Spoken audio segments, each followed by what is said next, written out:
High guys, welcome to my channel Arman. This is RK.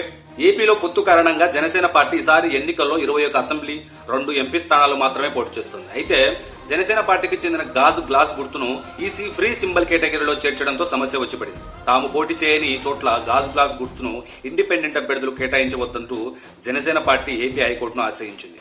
అయితే జనసేన పిటిషన్ను AP high court నిన్న విచారించింది. వివరణ ఇచ్చేందుకు ఈసీ 24 గంటల గడువు కోరడంతో విచారణ నేటికి వాయిదా వేసింది. ఇవాళ విచారణ కొనసాగింపు సందర్భంగా ఎన్నికల సంఘం నేడు కోర్టుకు వివరణ ఇచ్చింది. జనసేన పార్టీ పోటీ చేస్తున్న మచిలీపట్నం, కాకినాడ ఎంపీ స్థానాల పరిధిలోని అసెంబ్లీ స్థానాల్లో గాజు గ్లాస్ గుర్తును ఎవరికి కేటాయించబోమని కోర్టుకు తెలియజేసింది. అంతేకాకుండా జనసేన పార్టీ పోటీ చేస్తున్న 21 అసెంబ్లీ స్థానాలు ఏ ఎంపీ స్థానాల పరిధిలోకి వస్తాయో ఆయా ఎంపీ స్థానాల్లో అభ్యర్థులకు కూడా గాజు గ్లాసు గుర్తును కేటాయించబోమని ఎన్నికల సంఘం తరపు న్యాయవాది అవినాష్ దేశాయ్ హైకోర్టుకు వివరించారు.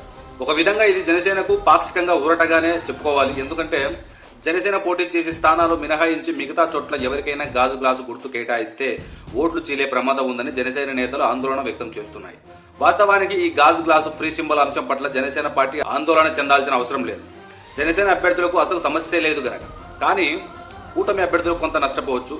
పొత్తు ధర్మం పాటించాలని కనుక జనసేన పోటీ చేస్తున్న స్థానాల్లో గాజు గ్లాసుని ప్రమోట్ చేస్తూ జనసేన పోటీ చేయని స్థానాల్లో గాజు గ్లాసు మాది కాదు అన్న దిశగా ప్రచారం చేయాల్సి ఉంటుంది జనసేన శ్రేణులు. ఇది కష్టతరమైన వ్యవహారమే. ఎందుకంటే కూటమిలో సైకిలు, కమలం, గ్లాసు ఈ 3 గుర్తులున్న లోగోలతోనే ఈ ప్రచారం ఇప్పటిదాకా చేస్తూ వచ్చారు.